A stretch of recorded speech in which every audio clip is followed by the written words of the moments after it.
Pleasant good afternoon to members of the media and to our viewing public on Facebook.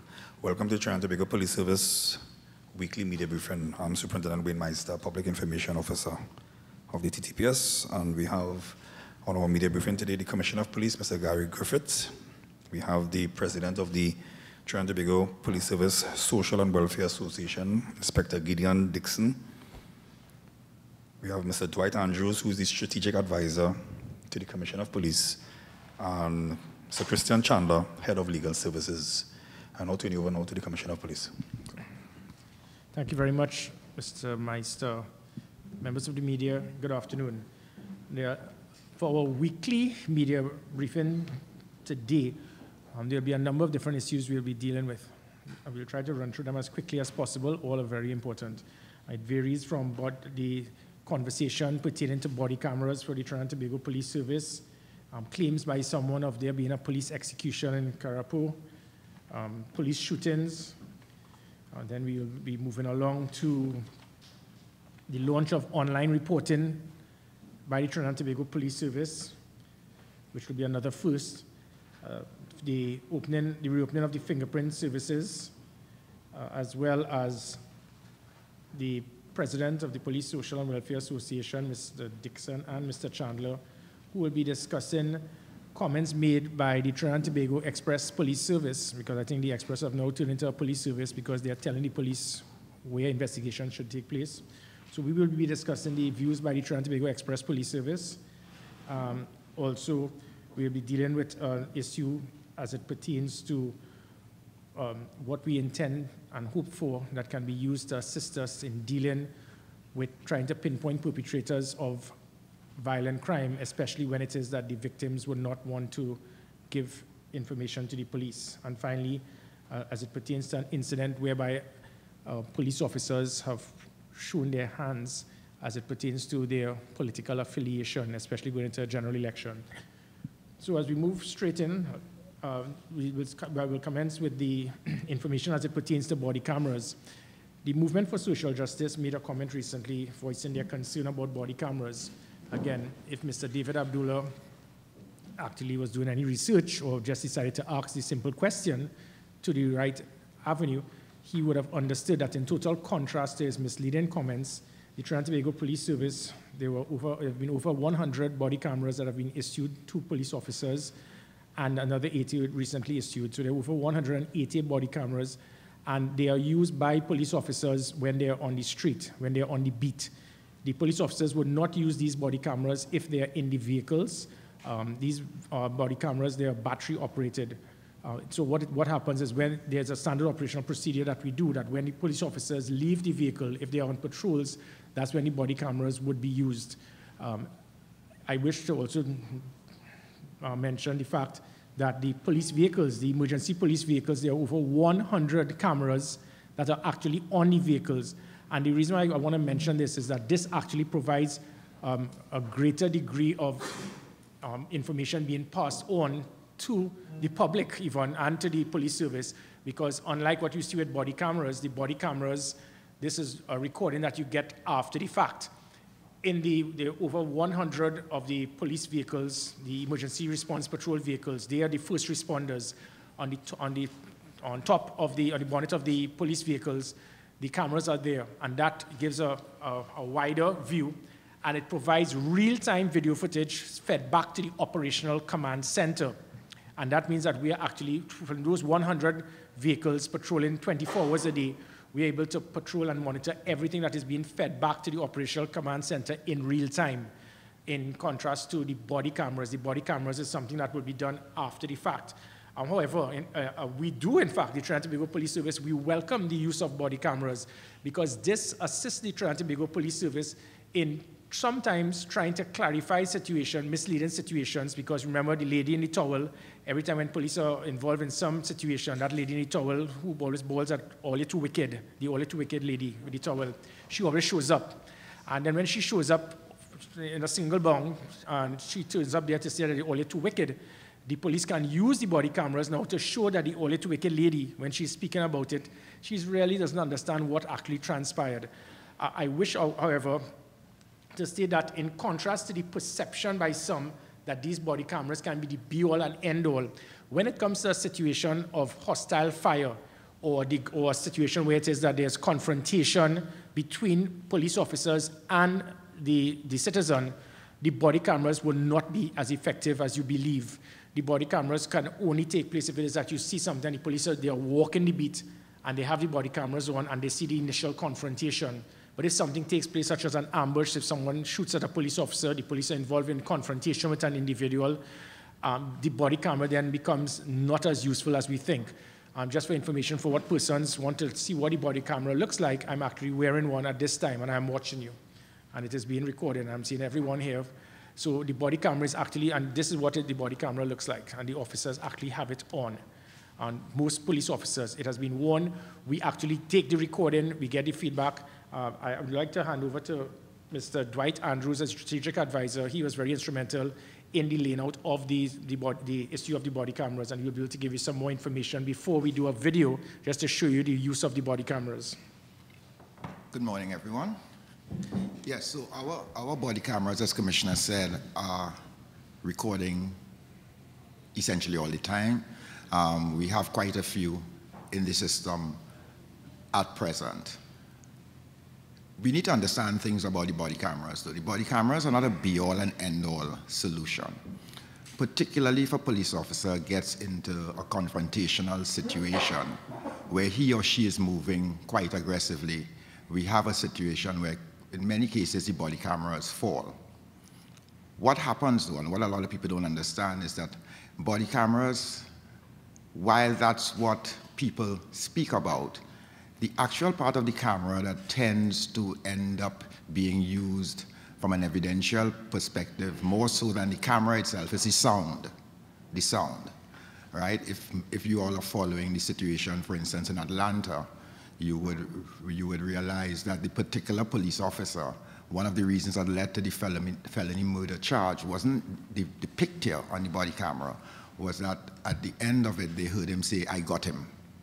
Right? So the sound is very, very critical in a body camera. So we invite the officers to keep wearing them, because even should we not get video, the audio is extremely important for us when we are evaluating whether or not that officer would have acted within the bounds of the law, etc. Right? I think that's pretty much it on the body cameras. If you will allow me, I would like to move on to online reporting, Commissioner. No, we just there's a video. Just like to take a look at the video, please.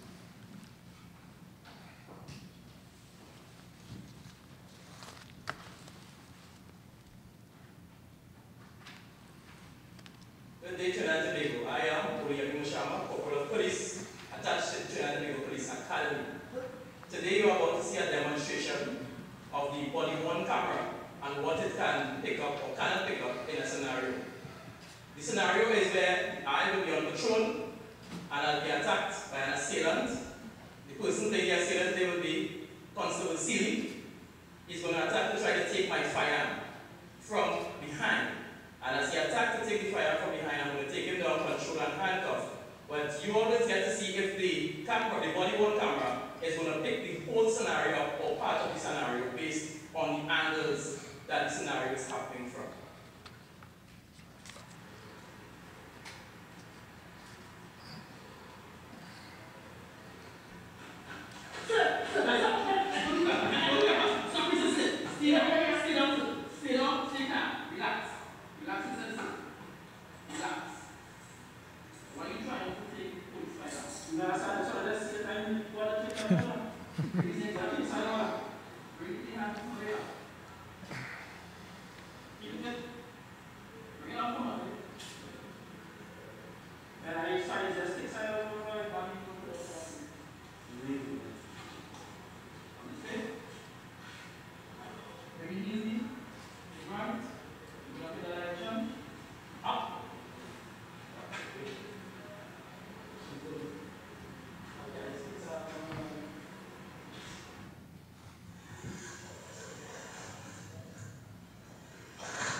So why are you trying to take police firearms?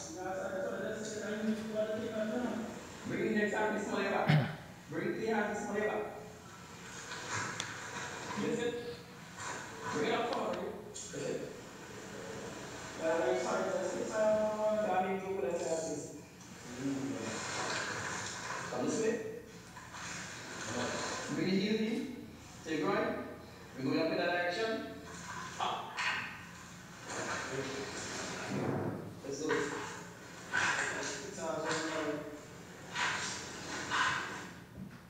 That's it? Okay, as I stated, and Mr. Andrews, again, it shows that the body camera is not the be-all and end-all. But again, based on, again, what Mr. Andrews just stated, from the audio, it can assist us to ascertain exactly who was the person that actually caused the situation that may have caused an escalation. I would now like to move on to the comment made by a group where they stated that there was the execution of someone in Karapo recently by the Trinidad and Tobago Police Service. Now, this is the kind of irresponsible and reckless comments that can do nothing but incite protests and give the wrong perception of what may have taken place. The actual comments made is that the individual, they had details, many persons saw the incident, and they knew it was police. But what is very strange is at a time when every single person has a cell phone, and every single time people will take videos, that they will take photographs, that they will be able to have known what took place. All of this that was put in a report by an organization, not one person has sent video footage, not one person has a photograph, not one person knows the license plate of the vehicle. But they claim that that many people were there, and everyone knew it was police. Now, this is the exciting part from what we had from that release by that organization. They said that the individuals who saw the incident of the killing in Karapo, the reason why they knew that it was police is because they look like police. That is the reason. They look like police. Now, I don't know if it's based on good looks, because police officers are good looking, but you cannot use that as an avenue to identify people as police officers. I mean, it is unbelievable that you're showing this hate the police campaign has reached a point now that a murder may have taken place and someone committed an act, and their interpretation is that the individuals looked like police. So I don't know if someone just the day before recruit training commenced, he would not look like a police officer, but then when he swears on the Bible, he turns into a police officer, so he looks like one. Or someone the day before his retirement, he looks like a police officer, and after his retirement, he's no longer a police officer because he doesn't look like one. We really need to get serious. I mean, the police campaign really has to stop. It serves absolutely no purpose. So a murder took place, and this is something different to a situation of confrontation with the police. But it's a situation where the police, we have no knowledge about it. We have no intelligence. There's no photograph, no video footage, no witnesses. And all that you will get is an organization trying to demonize the police by stating that they knew that the police were involved in the killing because they looked like police officers. There's nothing that we have in our data that can show that if someone looks like a police officer, then we know that he is a police officer. And again, it goes back. I would like to refer again to David Abdullah's statement where his concern had to do with police shootings. What is amazing is that Mr. Abdullah never had a comment to make about the situation that in the last 5 years, there have been 527 occasions where police officers have been shot at in the last 60 months. 527. That is not a concern to Mr. Abdullah, apparently. There's no concern, which means that over 100 times per annum, there have been shootings at police officers, where they've been hit, the vessels saved them, the vehicles have been riddled 100 times per annum. You're speaking about less than every 4 days, a police officer is shot at. But that is not a concern, apparently. Or that over 5,000 citizens have been killed in the last 12 years, not by police officers. That apparently is not a concern. The actual data that I brought, he had a concern about it. So he decides, and because I brought the data of showing thousands of persons being killed, not by police officers, the hundreds of times that police officers have been shot at, in his interpretation of it is to run like a crybaby to the PSC to voice his concern of me bringing data to the public. His social justice only moves if the police is involved, apparently. And that, I think, is very unfortunate. So to those who want to try to judge and compare our policing to others. I just want to give an example in reference to something that the world knows about, and Trinidad and Tobago in particular, two specific situations. Someone steals an item from one of our police officers in the Trinidad and Tobago Police Service in the Queen's Park Savannah a few days ago, and he runs away. He remained unharmed. Someone steals an item from a police officer in Atlanta a few days ago, and he runs away and is killed. That's food for thought. The big difference to police officers being shot at and their lives being at risk and they being forced to use equal force to protect and defend themselves is something totally different to the situations we have seen around the world, whereby there's been a situation where the police officers have used excessive force on persons who are unarmed, who are not resisting, and even running away, and excessive force is used. Two totally different things. I ask the public, do not be lured into nonsense when some are trying to box both situations together. I would now like for us to move forward onto the launch of the online reporting. Mr. Dwight Andrews, he has a presentation, and we'll have a short video clip as well. And this here also goes back into the concept of the concern we've seen recently pertaining to domestic violence, where situations such as this with online reporting is going to play a very big part towards assisting in many different aspects of crime. Apart from making it easier for citizens to report crime and not having to go to the station, just the concept of domestic violence.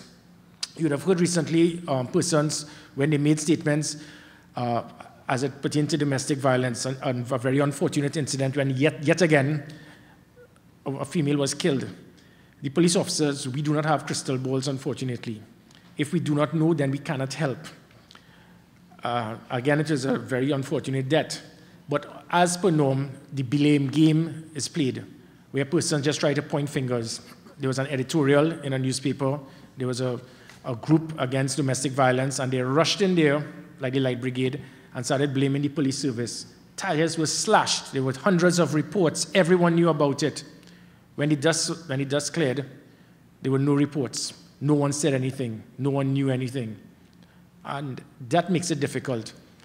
And I can understand the situation by some persons, because at times there can be a situation where victims, based on fear, based on them probably saying, listen, I am just going to walk away. And if I walk away, well, then it's no longer my problem. But it becomes sometimes the problem of another person who has to deal with the situation. Sometimes people just do not want to get involved, or some feel that the system is broken and it will not help. So one thing I do realize from that recent situation is that the gender-based violence unit that we have organized, and it is structured and it has worked tremendously, we need to push a very heavy public awareness campaign to get the public to understand how to use it, how best to use it, and to come out there. If you see something, say something. You have to be part of the solution by coming forward and bringing information to the police service so that we can act. We continue to have these situations with domestic violence where no one, well, again, many people will know or claim that they know, and they only speak about it after the fact.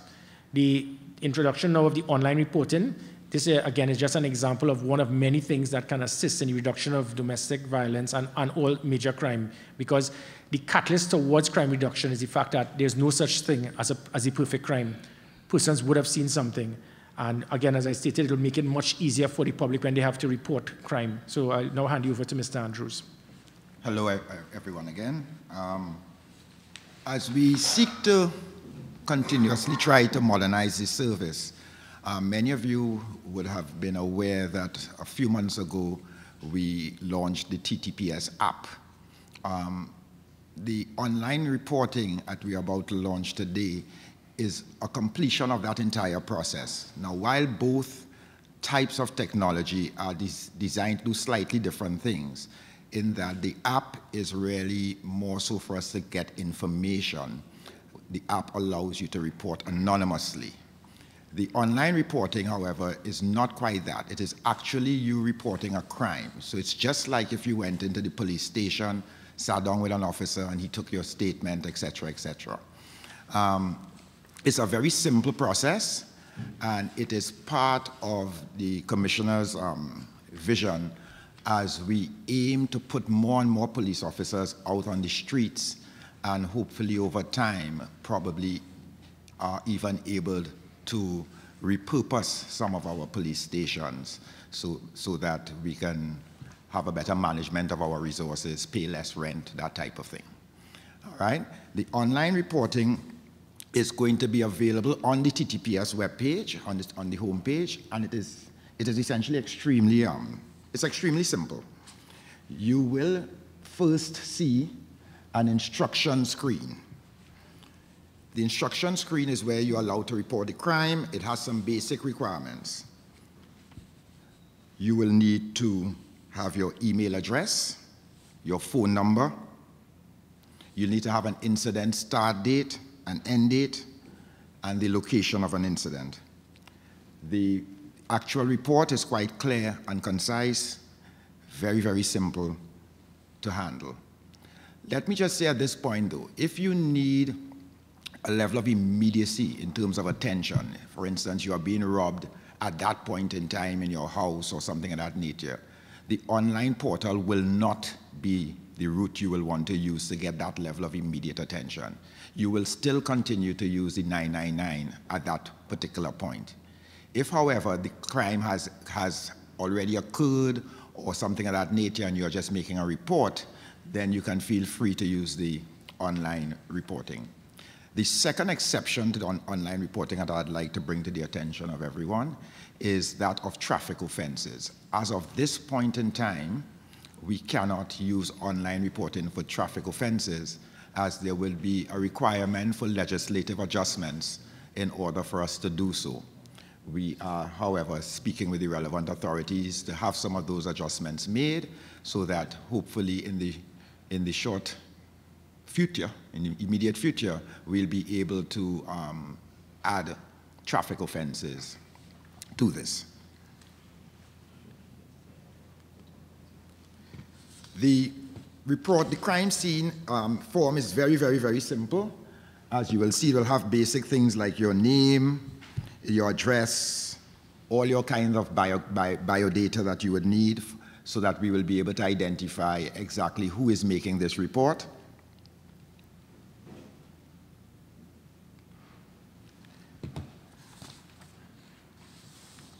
When the report is actually made, what we will do is we will generate for you a unique ID number.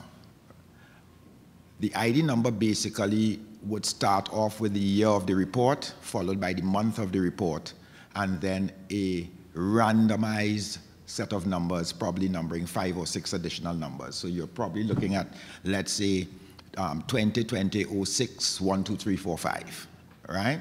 Each person will have their own unique number, and that is how we will be able to assess your case when you call for additional information. If for some reason you have made a report to a police station in person and you are still coming online to try and follow up on your report, the form caters for this. There's a section in which it will ask you if a report was already made. You will then press yes. And when you press yes, a field is going to open up, which is going to allow you to tell us which police station you made the report and approximately what time, day, etc. All this information in real time is going to be seen by our operational command center, the main one. And there, when they accept the information that you have reported, they will then decipher what's going on and filter that information out to the relevant divisions and the relevant investigators. Just as is the case now, where you go to a police station and you get a receipt, this online report will generate immediately for you a receipt, which you will then be able to use to come back to find out the status of your report.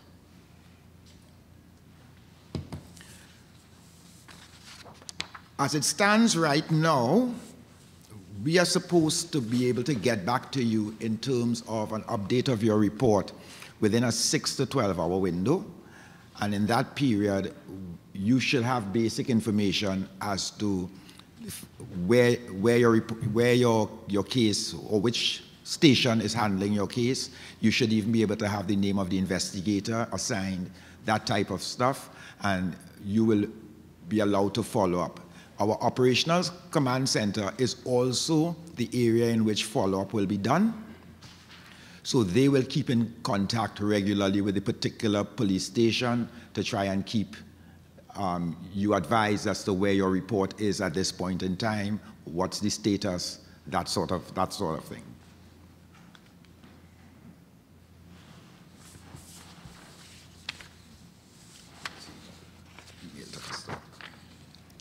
If you look on the screen now, you'll just see a basic example of what the email receipt will look like. It will basically say TTPS online report. You'll see some report ID numbers there, but your number should be something more like 2020-06 123456. And it will basically at that point just tell you, dear Mr. Whatever, the TTPS has accepted your report, etc., about whatever you will have reported about. In this example, you'll see an abandoned vehicle.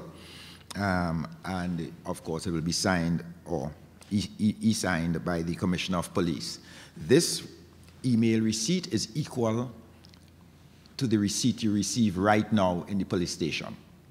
And this is the receipt you will hold on to be able to further follow up on your particular case involved.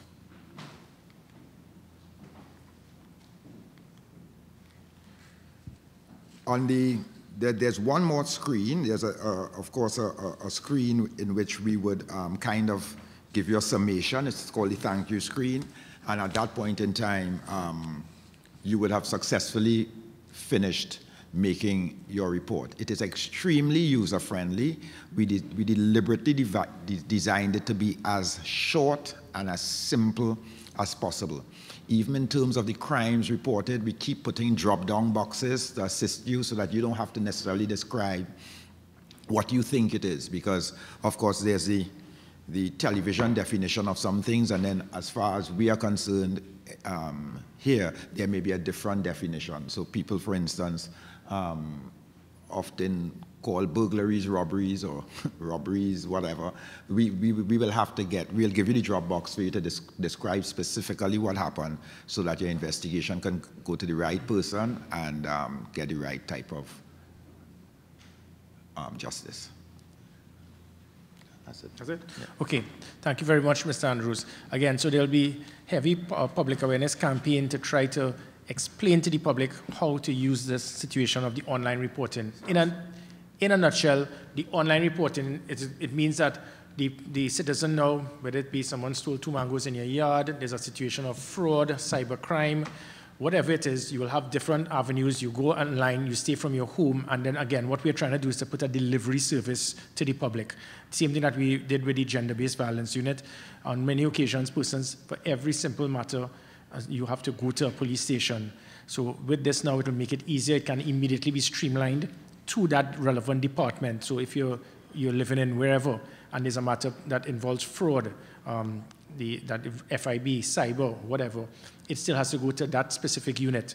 So this now will go immediately to that unit through the online reporting. And again, it means that this may very well cause a situation of less need for so many police stations. I always mention that we have 77 police stations here to deal with 1.3 million people. In New York City, there are 71 stations, just about to deal with 13 million. Less police stations can mean more police officers out in the streets.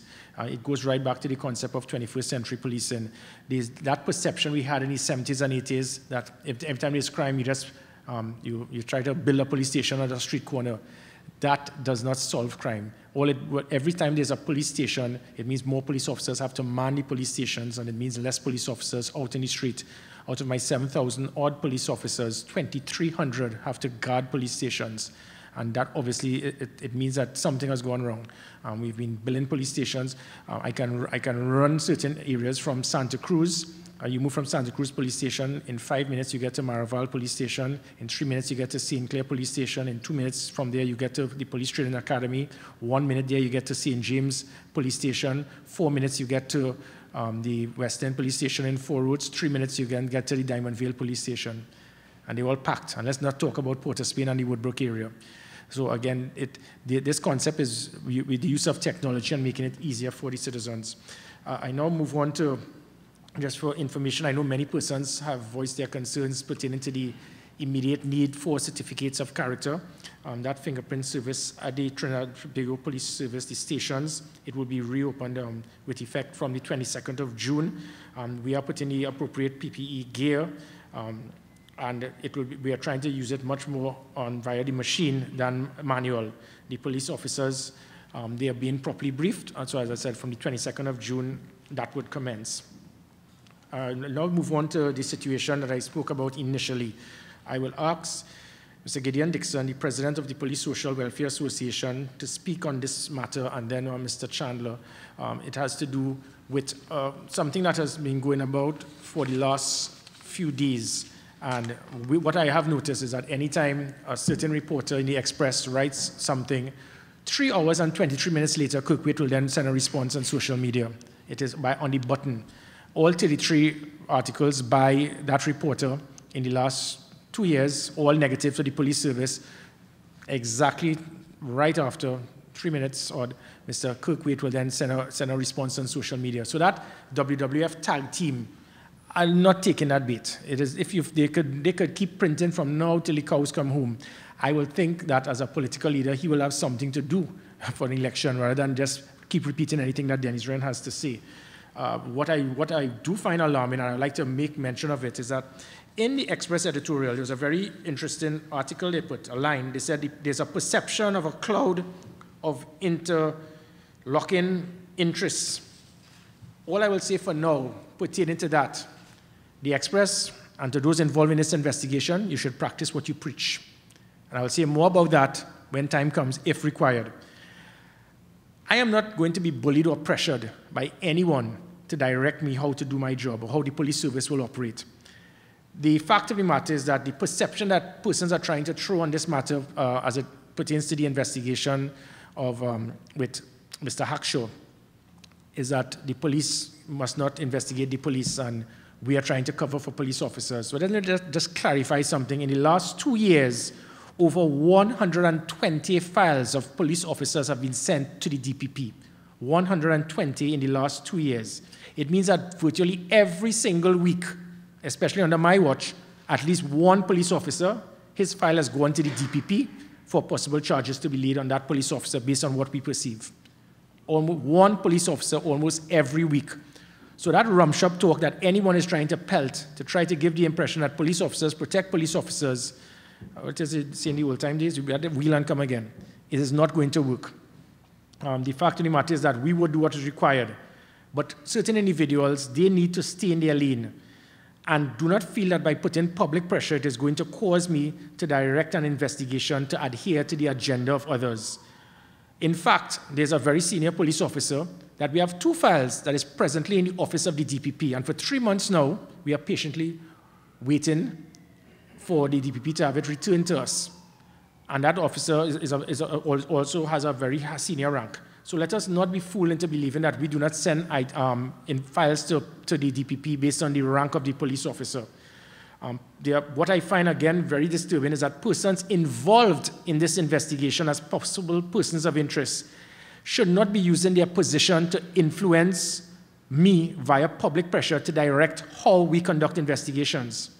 This is history taking place right now, members of the media, where certain persons who may be deemed as persons of interest in an investigation, they are trying to use their position in the media to pump every few days different things to try to get me or the police service to direct how an investigation must go, pertaining to the same, that is also linked to the same person who is actually sending the articles.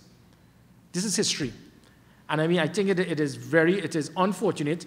What I would say again, I will continue to stress, the Office of the DPP and the Office of the Commissioner of Police, we will not be intimidated or try to be lured or baited by anyone telling us what to do, who to investigate, who should do the investigating, and give us the priority of investigations. Again, local parlance, the fast and out of place to be telling that. They'll definitely be parang in the wrong house if they feel that they could put pressure on me. They push me left, I will go right. I will do what is right. And I will stick to the letter of the law, and I will do the right thing. I will not expect, if they feel, so let them send another letter to the editor, let them put another headline on Sunday, it ain't gonna change a thing. I intend to do what is right, and I will make the right choice. I have no intention to make the popular choice. When I put my hand on a Bible to hold this position, and even when I was a minister in another place, it has nothing to do with popularity or doing the right thing or to please myself. I could easily do a cop-out, no pun intended, and just hand over a file. But I know exactly what is taking place in this investigation, and I intend to do the right thing.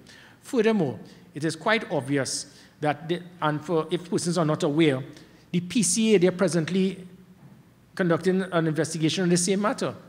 When this is completed, both reports from the police, which has already been completed, will be compiled with that of the PCA, and if it warrants the DPP office to have it, I will do so. But for persons to continue to every 3 days push in letters and statements in a newspaper, there's something I'd like the public to be aware. A matter of this becomes a matter of interest in a newspaper and by one reporter every 4 days, and then her social activist Pitbull will then send a response a few hours later. 3 hours and 23 minutes, by the way. Check it next time. And there's a saying, thou protest too much. I will now ask Mr. Dixon to give the view of the Police Social and Welfare Association on this matter. Mr. Dixon. Good day all. Thanks very much, Mr. Commissioner. Excuse me. On behalf of the Police Social Welfare Association, we would want to put on record that we support due process. That simply means Mr. Hackshaw, who is also a member of the association, is innocent until proven guilty, and the mere fact that every other week or every 4 days, as said by the Commissioner, comments are placed in the public space to attack his credentials, to attack his body of work. We will have advised our member already, and we are aware that he has taken the necessary action in relation to same. We frowned on it from the perspective that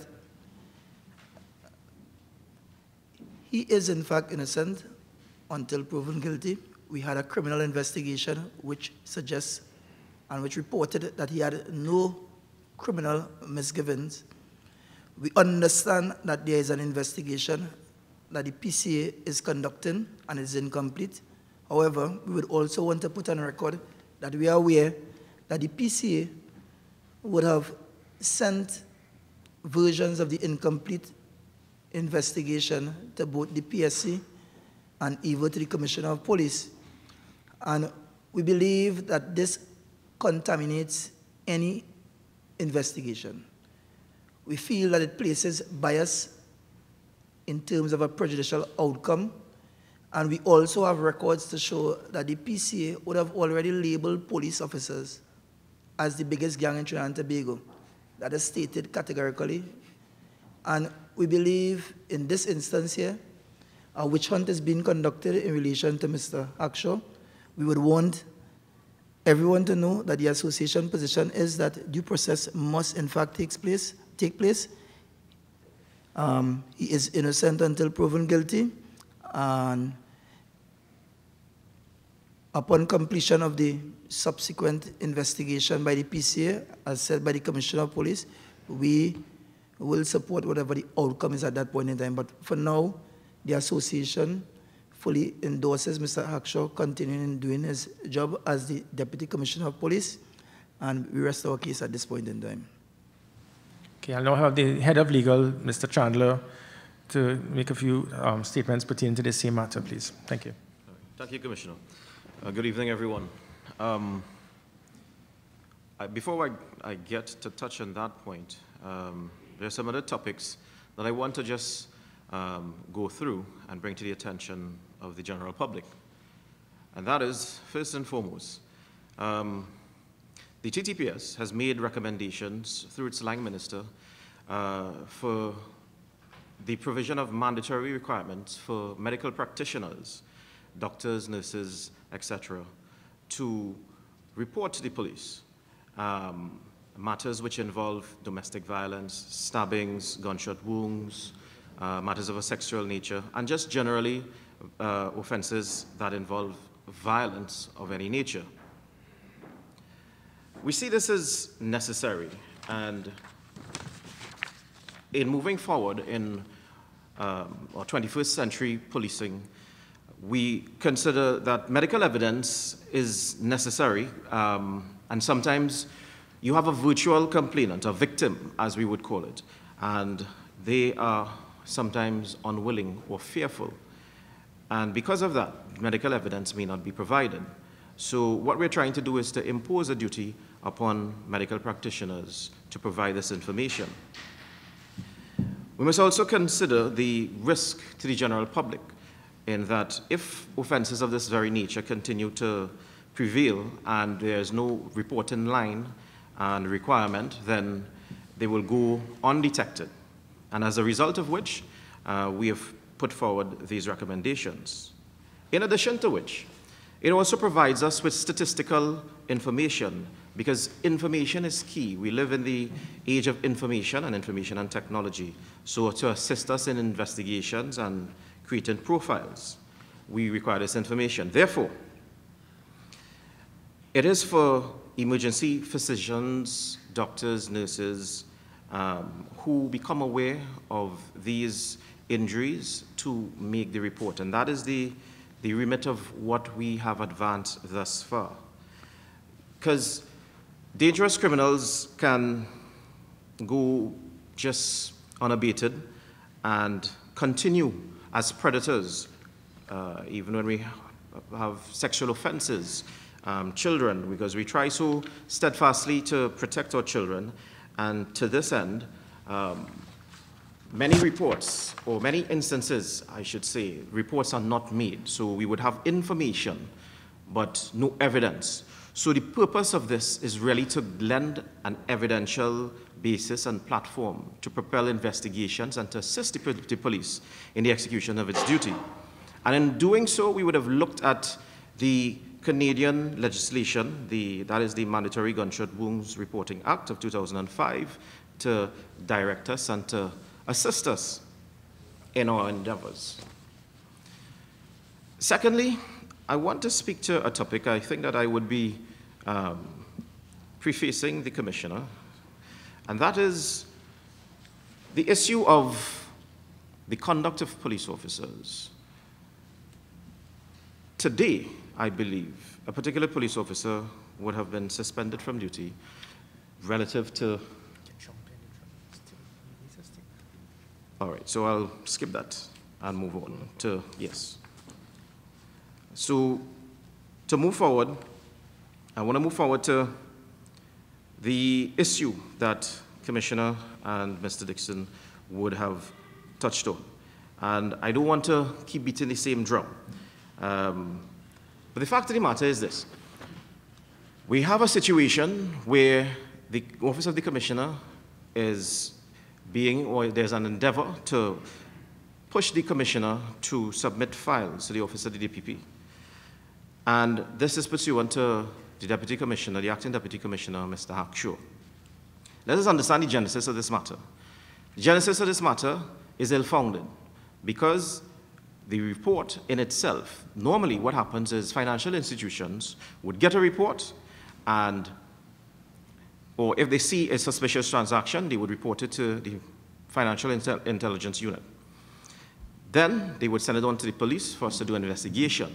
When you consider the Financial Intelligence Units and the Financial Intelligence Act, the Proceeds of Crime Act, there are particular sections that provide against the dissemination of information. So many times what you find happening is that persons are investigated and they are not even aware. And the design of the act is for that surreptitiousness to protect the individual and the institutions in the investigations. What has happened is that information was published by the Express newspaper. They could have only gotten it from one source, a senior police officer. To that end, an investigation was launched. But it surrounded Mr. Hackshaw. So the fact of the matter is, what you have is an institution in the Express inextricably linked to this investigation. Where this information, what is the sources of this information? Where did it come from? How did they stumble upon this? So that being the case, you got this information, you have this information, and it is in contravention of the Financial Intelligence Act, the Proceeds of Crime Act. Someone would have breached that. And to that avail, a warrant was executed at the offices of the Express in pursuance of this investigation surrounding Mr. Hackshaw. Yet, we have a situation here where people are asking and pushing, and every few days you're seeing an article about that surrounds Mr. Hackshaw. As Mr. Dixon would have alluded to, the fact of the matter is an investigation was done. An investigation was done by a senior police officer, a seasoned police officer who is also qualified in law. And he would have found no evidence to support a criminal charge. Now, certain quarters have said, well, why is it that that file was not sent to DPP? If there's nothing there that warrants any further action or further advice, there's no requirement for the police to submit the file to the DPP. The file would normally go to the DPP. If it is that the DPP's consent is required, is a matter that is complex in nature and the investigator requires that advice, they will then take the file to the DPP.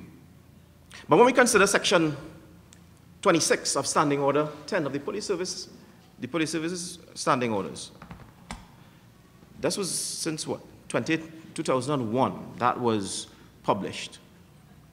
That was set out in there, that police officers, if a police officer has to charge another police officer, there's no requirement that he seeks the permission of the DPP. However, now, usually there's a charge of misbehavior in public office, and that would require the consent of the DPP in order to proceed with charges. So hence, they then go to the DPP. But if there's nothing there, and there's no requirement there, then why the need? So it is just a matter of trying to put a strain on the relationship, the symbiotic relationship between the Office of the Commissioner of Police and the DPP, to say, well, send for a file. As alluded to and stated before, the Police Complaints Authority, again, as an independent body, and under Section 21, they have the remit to investigate any wrongdoing of a police officer. They are conducting their own investigation. And the normal procedure and practice is, if they find anything, they'll send a copy to the Commissioner of Police and they'll send one to the Director of Public Prosecutions. So if there's anything to be unearthed, there's an independent investigation being done by the PCA. So if there's something that the police, an experienced, seasoned investigator missed, well then, they'll find it and they'll send it to the Director of Public Prosecutions. But the continued publication and publicizing this matter, even if you were to take this case at its highest, Mr. Dixon raised a valid point. And there was something that, let us say something was missed, and Mr. Hackshaw is now charged with an offense. The fact of the matter is, the amount of the way they have gone about this and published this, splashed this all over, they've already biased this matter and prejudiced him. So that, how far can this matter really reach in any event? But the fact of the matter is, and I want to finish on the point that an investigation, a thorough investigation was done, and the investigation was closed. An independent body is doing their own investigation. And should they find something, well then, we will deal with it at that point in time. Okay, thank you, Mr. Chandler. Before I go back to Mr. Chandler, again, just to close off on that last point, in the editorial of a certain newspaper, they wanted to express themselves, obviously, and they had the audacity to state in their editorial, why should the Commissioner of Police ask that all files be sent to me prior to it getting to the DPP? In that any single person, police officer, has a right to send any file to the DPP, and the Commissioner of Police should not know. I don't know if it is that they are aware, because it is the same media that if charges are laid, I will be the one that they will contact immediately to get an update. So it is common sense that the Commissioner of Police, not for me to get involved, I do not get involved in anything when it comes to these investigations, especially high-profile investigations. I make sure I provide the leadership, the management, I provide timelines, and I make sure persons adhere to it, they do exactly what is required, and we try to make sure that these matters come to a conclusion one way or the other. It has nothing to do with it other than that. But it's common sense that I am the commissioner of police. How could something go off to an external party without my knowledge? But they had an issue with that. So I would ask them the same situation. If it is that you have an issue that any police officer could send any file to the DPP without the knowledge of the Commissioner of Police, I would hope that they will be able to say now that any reporter could publish anything in the Express and the editor-in-chief must not know, and then let the public read it. Do so and like so. And going back to Mr. Chandler's other statement as it pertains to the concern that I have seen, we've looked at best practice. There are situations where shootings will take place, stabbings, domestic violence, persons being physically abused through domestic violence, child abuse, and sexual offenses. And we have seen that there's nothing to enforce that law to make it mandatory that if these incidents take place, whether it be a private or public health institution, the information must come to the police service. This is an avenue we think that can be used to ensure that even if the victim is unwilling to give information through the medical institutions, making it mandatory for them to forward information to the police, it means that we can still go after the perpetrator even without the consent or the report by the victim. And again, it is common sense. I know persons may want to go against this, even in some of the medical institutions, they may have an issue with it. But we are speaking about someone being shot. It means that there was a crime that took place. Someone who was stabbed, a crime took place. A woman who was raped, someone who has been beaten through domestic abuse, child abuse. These situations should be mandatory, that as soon as this takes place, and those individuals have to go to a medical institution, whether it be private or public, it is mandatory that this information must come to the police. We are just trying to find avenues to ensure that individuals who are criminal elements who continue to try to beat the system, we are going to find avenues to box them in. And again, going back to the Trinidad and Tobago Police Service in the situation as it pertains to domestic violence, within the last few months, we have established the gender-based violence unit. We are going to launch shortly the sexual offense unit. We continue to call on victims, relatives, neighbors, co-workers to use the 999 and the ERP for immediate responses for situations of gender-based violence. We've established the police app so that crimes could be reported anonymously. And also, we have changed how we deal with restraining orders. Just as important, again, as I stated, it is unfortunate that after these situations, families, friends, and everyone claims that they knew about it after the fact.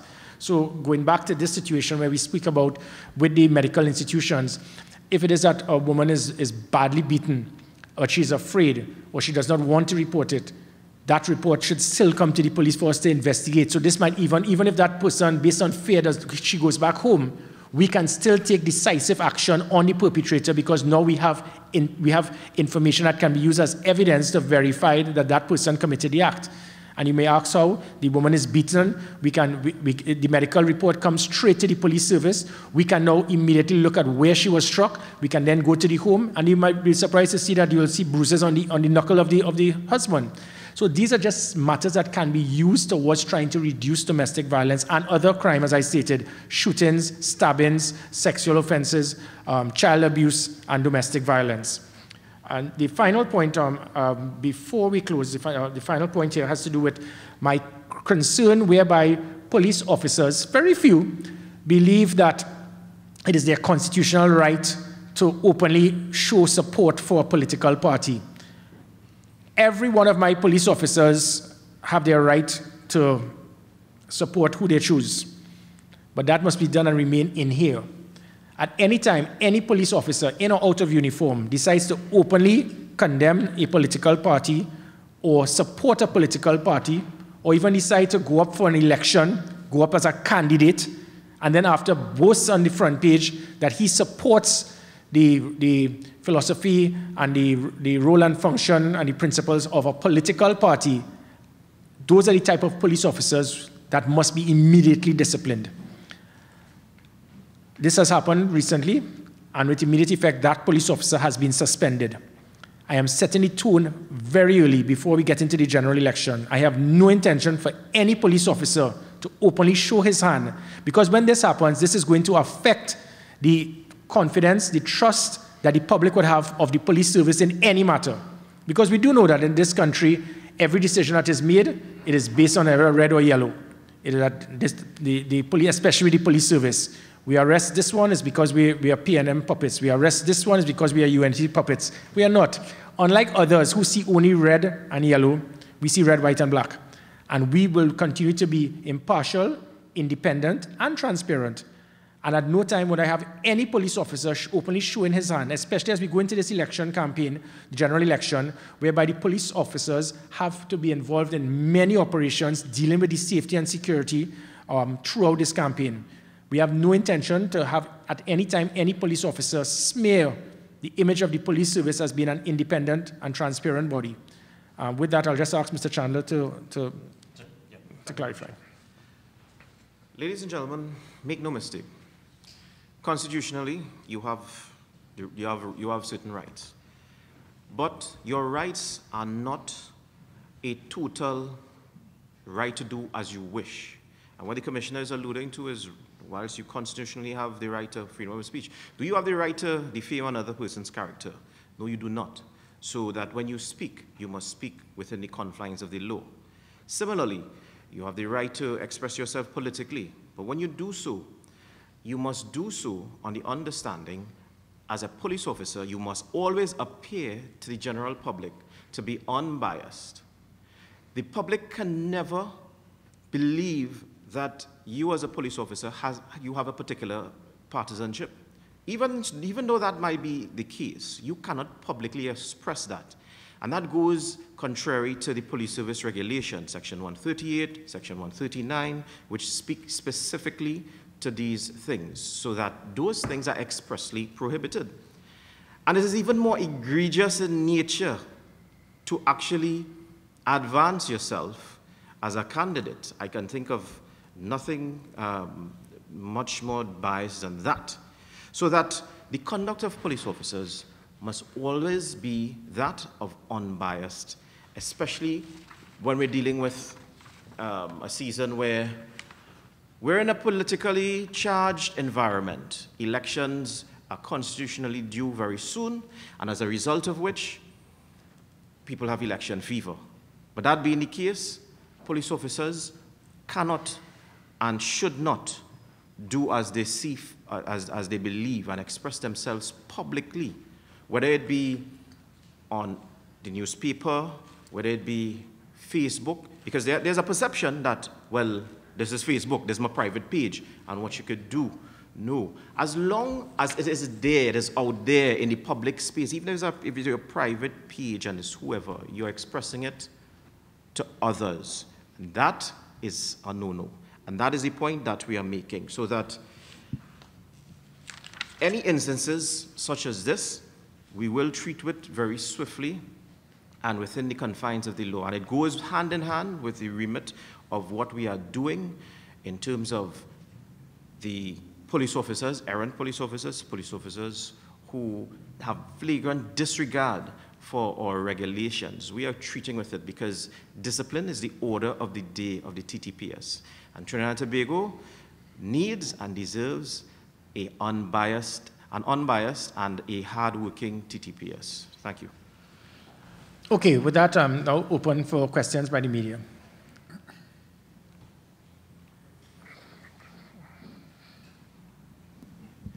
Good afternoon. Alexander Bruzol from Trinidad Express. Mr. Griffith, Mr. Chandler, I appreciate the edification on the system by which the police interacts with the DPP. But, Mr. Griffith, you did note last week that the very same file on Mr. Hackshaw will be sent to the DPP for the sake of transparency. So I'm just curious if that was done yet, or when it will be done. Sorry, the very same, I lost you there. You said last week that the file on the investigation on Mr. Hackshaw will be sent to the DPP. So I'm just curious as if it was done. Right, yeah, sure, yeah. What I said my intention is that I will go to the DPP for review based on what we had completed. Now, I have to be very careful. If it is that the police, they launched an investigation and they said that the investigation was closed, if I just immediately hand over the file to the DPP, what that will show is loss of confidence that I have in the Trinidad and Tobago Police Service in the conduct of their duties.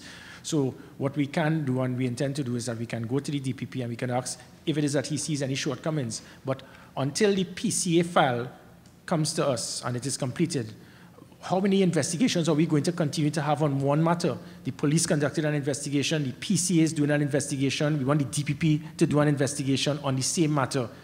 So the fact is that if something is already closed, I'm not going to try to regurgitate something else. We will wait until the PCA would have conducted complete their investigation, and when that is done, then we can decide. Bearing in mind also, there have been 2 files that are outstanding that is in the hand of the DPP. Probably when it is that is completed, we will then hand over, because this is a senior officer. I do not want to burden the DPP with too many files, but we have 2 files of a very senior officer that is in the hands of the DPP for the last few months. So as soon as those files return to us, we can then also consider having that file sent forward. And quickly stemming off that, it's a similar investigation like Mr. Akshay. Last week, unfortunately, Mr. Frank C. Prasad received a bulletin email. He has since stated that he has written to your office, and where he has raised concerns about his address, his name, the individuals and officers surrounding him, as well as the very fact that that information itself, which purported to be a police report, was leaked in much a similar manner. So we're just curious if any investigation if his letter has reached your desk, or if any investigation is being done into that matter. Yes, I have spoken to him personally on a few occasions recently as it pertains to that, and you're quite right.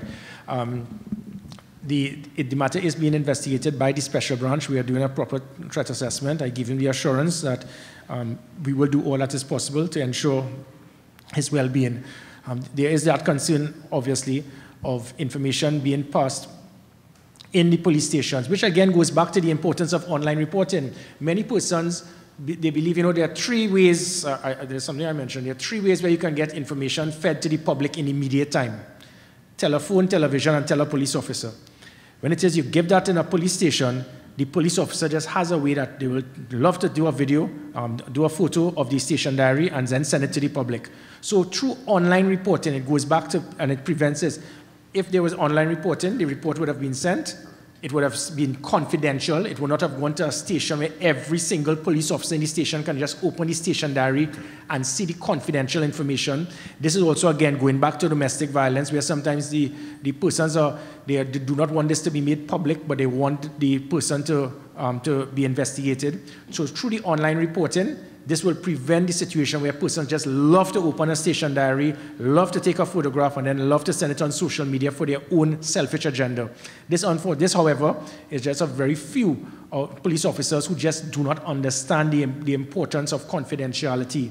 And by the online reporting, it will prevent such situations in the future. All right, good afternoon. Peter Christopher from Guardian Media Limited. I have a couple questions with regard to the presentation on body cameras.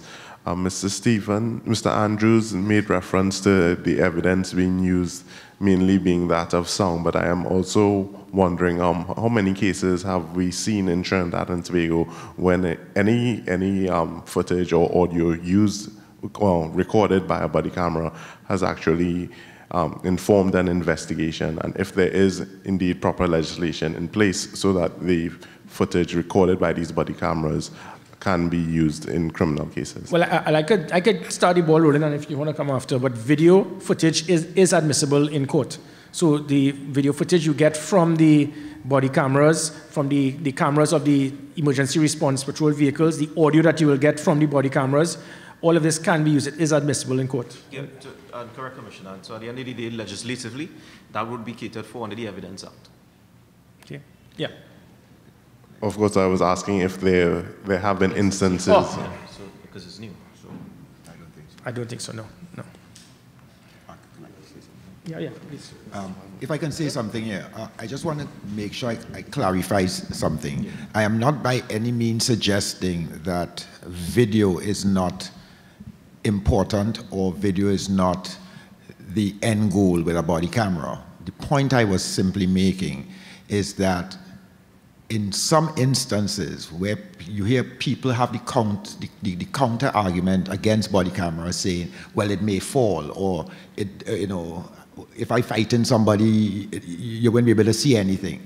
And my point was that as an absolute statement is not correct, because sometimes sound, just the sound that you pick up from the body camera is enough to give you an idea as to what happened. And that is why I gave the example of the Atlanta police officer. We never saw video from him, right? But the sound is what led to the district attorney in Atlanta determining that he had the necessary guilty mind, and that is what led to the charge of felony murder. So that was just the point I was bringing. It is not that I'm suggesting that it is just a tape recorder. I'm not saying that. Yeah? But again, the audio, to show audio can be used. I'll give you a simple example. Prior to the death of Mr. Skeet, the individual who was from Cocorite, when he brought to our attention, when he did the witness statement, and he spoke to several police officers informing us that there was a major conspiracy to bring down the commissioner of police, by certain individuals, inclusive of a few police officers, for $50,000. There was a recording that he intended to carry with him on the day when he was to have the handover, and that was going to be used as evidence. Unfortunately, he was killed just days before. And that, again, is also part of this whole situation of this investigation that is taking place. But that's just an example to show that audio can actually be used as admissible in court. Hi, good afternoon. Shane Superville from the Newsday newspaper here. I have two really quick questions. The first one for Mr. Andrews. In terms of the online reporting, I would imagine that a feature like this would require a lot of security, cyber security, in terms of the privacy of the people's information being provided. Just give us a brief insight as to some of the security features available to prevent any sort of leakage or spreading of information. Well, I wouldn't be able to give you specific technical information as to the security features. What I can tell you, though, is that we have done everything in our power to ensure that it is as safe as possible and as secure as possible. In fact, this, as I said earlier, was supposed to be launched at the same time with the app. At that time, however, I still was not as comfortable as I am now that we were ready from a security point of view. So we held it back until we essentially stress tested as much as we could have, and frankly tried to hack into it ourselves, et cetera, et cetera, et cetera. And I am confident that at this point in time we have a reasonably or above reasonably safe platform. Just one last question for the Commissioner himself. The police service app has been online for quite some time now. I don't know if off the top of your head or if you could just give me a general idea of how successful the app has been in cracking down on certain crimes, being able to get information and so on. Yeah, Mr. Andrews will... Okay, so I'll help the Commissioner with this one. The app so far, to tell you the truth, has been probably the revelation of the year. It is something that we are very, very, very happy with. We get a lot of tip-offs through the app at this point in time, in no small part because of the anonymous feature. We get anywhere upwards of 4 or 5 tip-offs probably each day from the app. It has been very, very successful. And it is successful in both directions, in terms of us receiving, and it is also allowing us to be better poised to disseminate information to the public, because as things happen in real time, we are able to put it through the app. So for instance, our ability to find missing persons and stuff, we are seeing a significant improvement in that area, because almost in real time, as we get the reports, we are able to put the pictures and so forth of these people on the app, and of course the public gets involved and we get information, and of course that will lead to a better overall result. But very, very, very happy with the app. I would suggest everybody downloads it. It is really a very simple way to communicate with us in real time. The app also allows for a faster response than something like online reporting. The app is, if you understand the concepts of social media, the app is as real time as it gets. You know, the online reporting has a slightly slower process because it's a web page.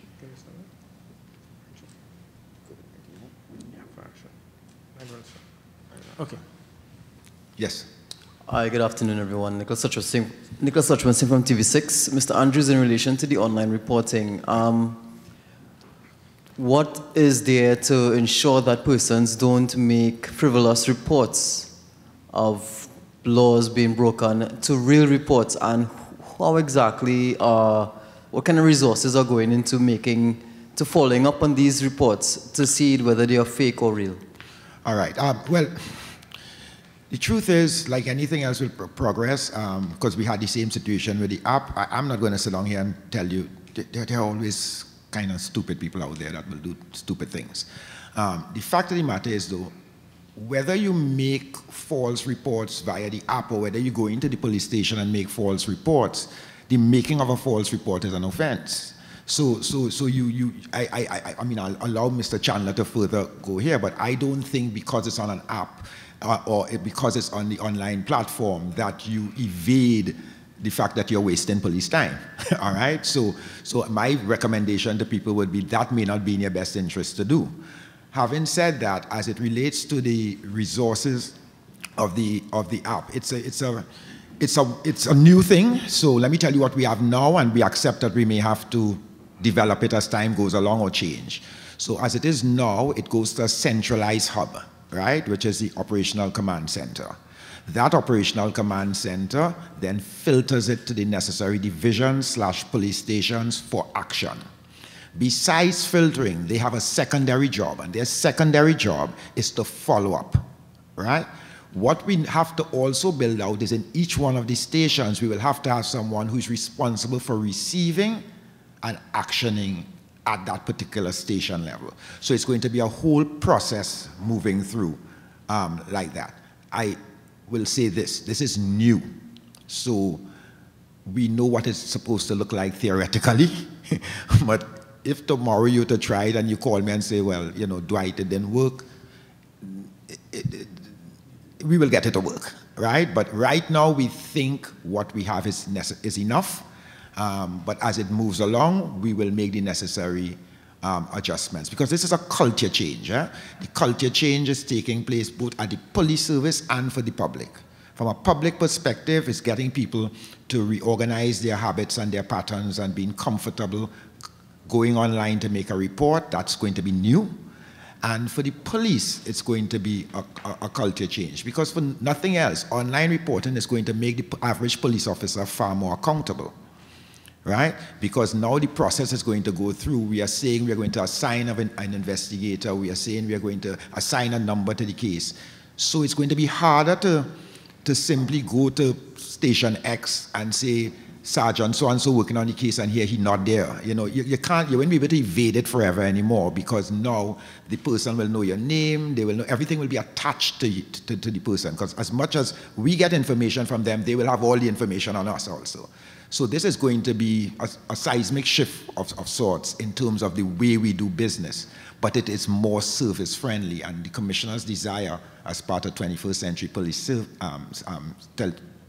policing is to move things more in a service element and stop burdening the public with having to make reports of a crime. They have already been a victim once. We shouldn't have to put them through the hassle of feeling that level of, you know, discomfort coming into a police station. So we are trying to move it in the next direction. If I could just clarify again, going back to the use of technology, the app that we had and the online reporting, the use of the app was very instrumental to assist the police service in arguably our success in trying to deal with COVID-19 regulations. Yes. The majority of arrests that we had during COVID of persons breaching the regulations, it came from the app. Yeah. So because, again, it goes to the concept, if you see something, say something. So persons, they were taking photographs, they were sending the messages, and the police were responding. And I want this to be clear. These persons must not feel intimidated to know that, listen, if I'm given wrong information, the law is only if there's a deliberate intent. Correct. So if it is that you did it with the best of intentions, so I want persons to feel comfortable to come forward, because on many occasions during the COVID regulations, persons will send a report to us, there are 10 persons that are in a house and music is blasting. When we turn up there, all 10 persons live in the house. So it's not that you wasted police time. In your intention, you actually thought that persons were breaching the regulations. So that is not, we're not going to hunt down someone for trying to waste police time. So this is an avenue for confidentiality. All we want is for you to forward the information to us and for us to act.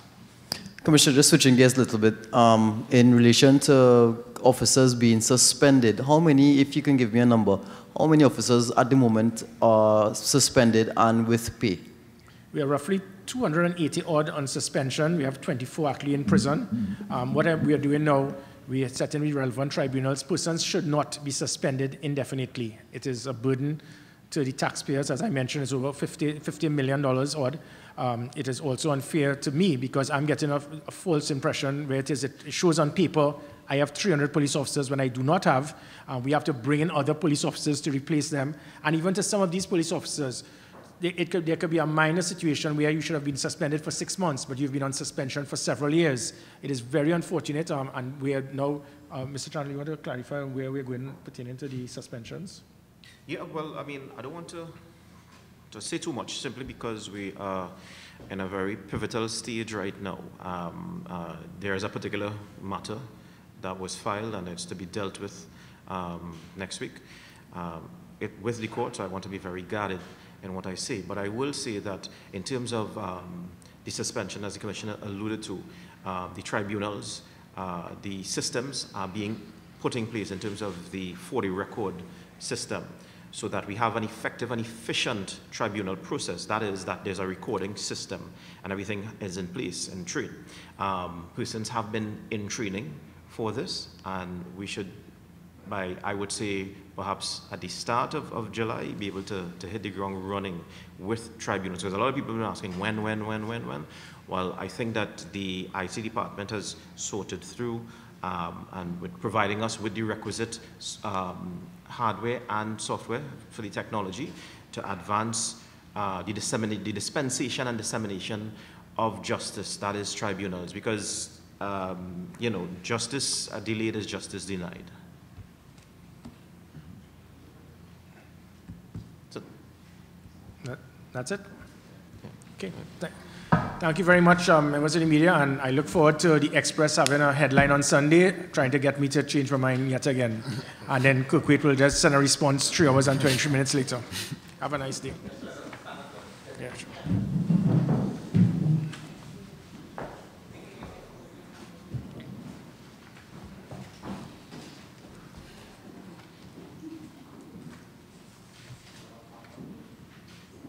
Button press right here and so on.